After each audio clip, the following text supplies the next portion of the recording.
congratulate yung lahat ng mga atleta. Nanalo man kayo o hindi man natagumpay dito, maging proud pa rin kayo sa sarili niyo kasi i-represent nyo yung lugar nyo, i-represent nyo yung school nyo, at pinakita nyo yung talento nyo. Kaya, maging proud kayo sa sarili nyo kasi hindi madali yung buhay ng isang atleta.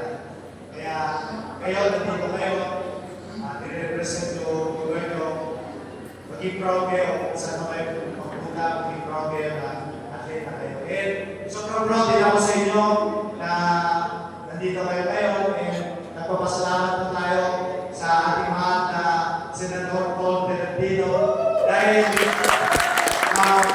sa mga support niya sa atin sa atleta napapakita natin yung ating talento. Kaya maraming salamat po